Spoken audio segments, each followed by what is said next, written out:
Welcome back to the deep dive. If you felt a bit of whiplash watching the market this past week, you definitely weren't alone. Oh yeah, it was quite something. It really was. A week defined by this, massive macroeconomic contradiction. On one side, you had the AI hype machine just running in absolute overdrive. We saw these colossal, almost unbelievable financial commitments being thrown around. Even the numbers. Exactly. But then on the other side, the major indices, they cooled off. Yields started climbing again. And we get this sharp reminder from the central bank that maybe investor exuberance is running a bit ahead of the actual economic reality. A reality check, perhaps. Precisely. So our mission today is to try and cut through that noise for you. We've really poured over the source material to pull out the signal from the static. We're going to deep dive into three core questions. First, is this enormous AI capital market funding structure? Is it actually sustainable? Second, what's the real story behind the, frankly, surprisingly robust labor market? And third, what's this narrow market leadership telling us about investor confidence right now? Okay, so just to set the scene a bit more on the week's movements, that cooling was, as you said, quite specific. The S&P 500, it slipped just 0.16%, and the tech-heavy NASDAQ fell a bit more, 0.54%. So not a disaster, but noticeable. Right. And it wasn't really a general rout. It felt very much like a clear rotation out of big tech. You saw money moving into defensive sectors, into cyclicals, and that actually helped the Dow Jones Industrial Average and some broader indices fare slightly better. The Dow actually finished up 0.09%. Interesting. So selective selling, selective buying. Exactly. And if you needed, concrete proof that investors were looking for safety, just look at gold. It tested $3,800 an ounce, finished the week up a pretty significant 2.18%. Wow, 2.18% on gold is a big move. It is. The market's definitely showing signs of anxiety, even if those headline index moves look kind of minimal on the surface. Okay, so let's jump right in with that primary question then. Yeah. This massive capital injection we saw into AI this week, is it a sign of a sustainable boom? Or, is it maybe a warning sign of excess, kind of reminding us of past bubbles? A very timely question. Yeah, and that anxiety, it wasn't just theoretical, right? It was driven by two really massive, headline-grabbing capital events.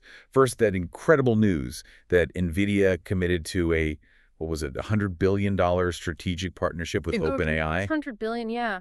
Focusing on deploying 10 gigawatts of systems. I mean, that's just an astronomical amount of power and compute. Astronomical. And then, almost immediately after, Oracle comes out with this massive $18 billion bond sale. Right. So the capital commitments themselves are just staggering. But what's causing the anxiety isn't just the sheer size of the numbers. It seems to be the structure of some of these deals. Okay, so here's where we need to unpack what the source material flagged as a major warning. When investors looked at that huge Nvidia commitment, some sources immediately drew parallels, likening the deal structure to, and I quote, early 2000s vendor financing excess. Okay, let's break that down, because that's a really potent red flag analogy. Vendor financing, essentially, is when the seller, in this case, Nvidia, with the super high demand chips and systems, helps finance the purchase for the buyer, who is OpenAI here. Right. They often do it to lock down a massive future sale, guaranteeing that business. Exactly. It's kind of like booking future revenue now, making the current picture look maybe stronger than the underlying cash flow supports immediately. And the concern here, reading between the lines, is that it suggests that capital markets supporting AI might be getting overextended, driven more by, securing market position, moving hardware now, rather than by immediate verifiable profitability from the end user application. Yeah, it potentially obscures the actual sort of cash-on-cash returns in the near term. Makes sense. And we saw that kind of market caution reflected right from the top, didn't we? Fed Chair Powell came out and suggested equity valuations currently look fairly high. And while he did note inflation is still sticky, it's running about 1% above their target, he also made a really important pivot in his language. He said the risks seem to be shifting away from just accelerating inflation and maybe more toward potential employment weakness down the road. Wait a minute, those two things seem to fundamentally clash, don't they? I mean, how can Powell sound concerned about employment weakness when the economic data just this week showed surprising strength, especially in the job market? And that's the core tension, right? That's what we really need to dig into. Because the pure economic foundations reported this week were, on the surface, quite strong. GDP was actually revised higher, and the source material tells us this was driven mostly by strong personal consumption. The consumer. The American consumer is still spending. That spending power seems to be holding up the economic engine for now. So the consumer is the anchor, basically, buying goods, driving those GDP numbers. And we also saw some underlying strength in the supply chain too, right? Durable goods orders look pretty solid. They did, even when you strip out the volatile transportation sector, which can swing those numbers around a lot. Right. And you touched on probably the biggest surprise, the labor market. Weekly jobless claims dropped, hitting their lowest point since mid-July. Lowest since mid-July. Wow. Yeah, that data point just screams resilience. It Hmm. completely pushes back against any immediate fears of some kind of deep hiring slowdown. The labor market is absolutely not playing ball with that Fed pivot toward employment risk. Okay, so what about inflation then? Did that cooperate? Well, inflation seemed to hold steady. Prices were basically flat month over month. And the key measure the Fed watches closely, that personal consumption expenditures, the PCE index. Or right, what people are actually spending on. Exactly. It came in right on expectations. Now, it's still about 1% above target, but the critical news is that it doesn't seem to be accelerating right now. It's moving sideways, maybe slightly down, but not heating up again. Okay, stable but still elevated. Precisely. However, and here's the debate. If we connect this strong consumption back to the bigger business picture, we see a contradictory signal starting to emerge from the purchasing managers' indices, the PMIs. The preliminary S&P Global PMI suggested that fewer firms are now able to pass along their rising costs to the consumer. Ah, okay, so consumers are spending, but businesses are maybe starting to eat those higher costs. Yeah. That inability to pass them on, that's crucial for profit margins, isn't it? It absolutely is. And at the same time, the Richmond Fed data came in weaker overall, particularly showing new orders lagging significantly. Hmm. So this kind of suggests that while consumer demand might be strong right now, the ability of businesses to A, secure future work, and B, maintain profitability while doing it is maybe starting to face some real structural challenges. Got it.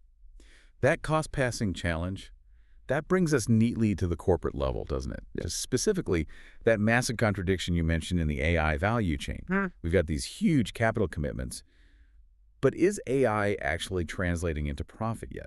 That's the billion-dollar question, maybe even the $100 billion question. Yeah, literally.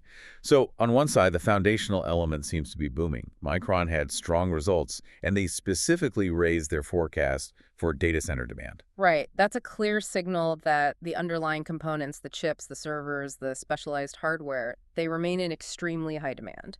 The investment in the physical infrastructure for AI is definitely robust. Okay, hardware's flying off the shelves. Pretty much. But the contradiction came when we looked at the service providers. Both Jabil and Accenture, they reported strong top-line growth, which, is great for revenue. But they also noted significantly weaker AI-related profitability. Their margins on AI projects weren't as strong as expected. Weaker AI profitability. Okay, so that raises a really important question then. If the company is actually implementing and deploying AI solutions, are seeing weaker margins on those services, where exactly is the immediate profit being captured outside of the core chip makers like Nvidia? It strongly suggests the value chain is distributing its gains very unevenly right now. The immediate gold rush seems to be for the shovel makers, the hardware companies, Right. while those trying to actually mine the gold, the service implementers, the consultants, they seem to be struggling a bit more to justify the high costs through immediate tangible returns for their clients or maybe for themselves. So that uneven distribution, that's kind of the core of the AI capital problem right now. It seems to be a major part of it, yeah, that gap between the hardware boom and the service profitability. Okay. Now, stepping outside of the pure tech and AI sphere for a moment, we saw other interesting corporate moves too. Apple shares continued their rally. Yeah, still riding that iPhone 17 launch momentum, it seems. It kind of confirms that high-end consumer demand, at least for certain products, remains pretty resilient. But conversely, look at CarMax. They suffered a truly disappointing Q2, didn't they? Their stock slumped quite badly. It did, and the reason cited was fascinating, primarily because macro policies, specifically tariffs, actually accelerated the physical depreciation of their used car inventory. Wow, that's a direct hit. It's a great reminder that these large-scale geopolitical policies, they don't just impact global trade balances in some abstract way. They translate into specific, sometimes painful inventory losses right on a dealer's lot. Absolutely, a very tangible consequence. On the industrial front, a bit of good news for Boeing. They gained some ground after reports the FAA was preparing to approve increased 737 MAX production. So potentially signaling a ramp up in their core manufacturing business finally. Potentially, yeah. A positive sign there. And then on the commodity side, we saw a harsh reminder of those external non-market risks. Freeport-McMoRan had to cut its gold and copper sales forecasts. Ah, right. That was following the tragedy at their Grasberg mine, wasn't it? Exactly. And events like that, tragically impacting supply chains for critical global resources like copper, they can have immediate and pretty dramatic market impacts, obviously separate from economic data or Fed speak. Yeah, absolutely. And that kind of external non-market risk is actually the perfect bridge into geopolitics, which definitely played a heavy hand this week. The focus seemed to be primarily on tariffs and localization efforts. That's right. The current administration has been actively pushing chip makers to localize their production within the U.S. That's a trend that seems only set to intensify, frankly. And that localization push, it's being paired with new tariff threats, particularly coming from the former president. He sharpened his rhetoric against Russia, pledged new sanctions, and also announced fresh tariffs that are set to become effective on October 1st. And they're on very specific goods, you should note these: branded drugs, furniture, and heavy trucks. Right. Those are direct threats to specific sectors, not just broad-based tariffs. So Mhm. companies in those areas are likely paying close attention. No doubt. There was, however, maybe a small moment of stability internationally. The Argentine peso and their ADRs saw a bit of a positive rally. They did, yeah. That came after the U.S. Treasury pledged explicit financial support for President Miles' government down there. So that sort of global financial backing, Yeah. it can provide a crucial psychological anchor, I suppose, especially in times of volatility like this. It certainly can help sentiment, yes. And speaking of risks and sentiment, let's transition to the looking ahead section by focusing directly on those external risks because they are clearly driving investor mood right now.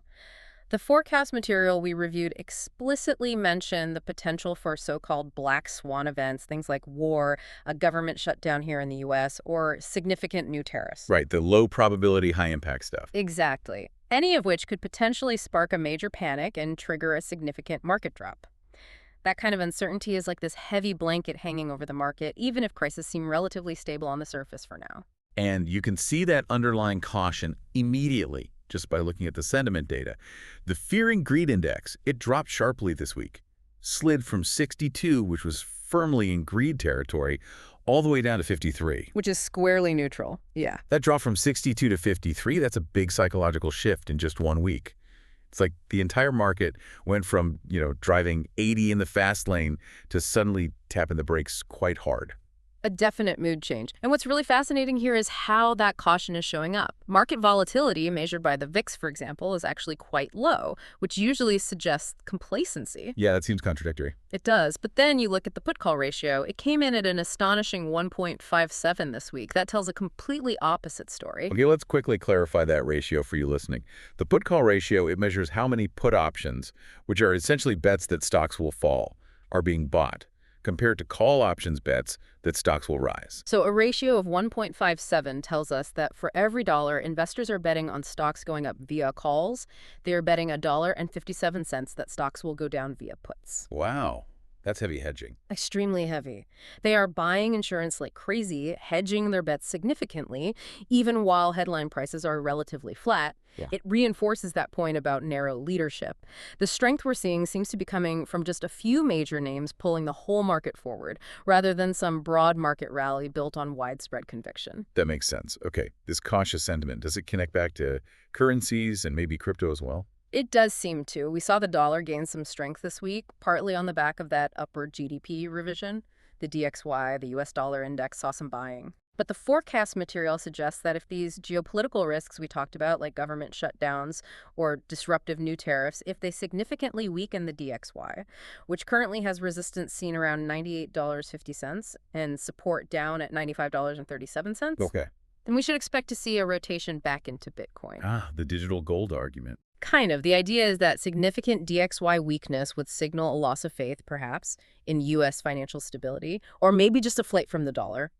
And the forecast sees Bitcoin potentially acting as a significant flight to safety asset in that specific environment. The resistance targets mentioned were actually quite high, 113 and 125K for Bitcoin. Very ambitious targets. Yeah. Okay, finally, before we wrap up, you definitely need to mark your calendar for the critical economic data coming out next week. Specifically, watch the dates September 29th through October 3rd. Yeah, it's a big batch. We'll get the highly anticipated non-farm payrolls report, the overall unemployment rate, average hourly earnings, key wage inflation data, and also the ISM manufacturing and ISM services reports, giving us reads on business activity. And given Fed Chair Powell's explicit pivot toward worrying about employment weakness, those labor market reports, especially non-farm payrolls, they're going to be scrutinized incredibly intensely, aren't they? Absolutely. Market reaction could be significant depending on what those numbers show. Okay. Now, as always, we like to pull out some specific, actionable trade ideas that were mentioned in the source material just for your consideration. Remember, these are derived directly from the analysis provided in our sources. Right. First up, tied directly to that DXY weakness forecast we just discussed, is BITX. That's the 2X Bitcoin Strategy ETF. So, a leveraged Bitcoin play. Exactly.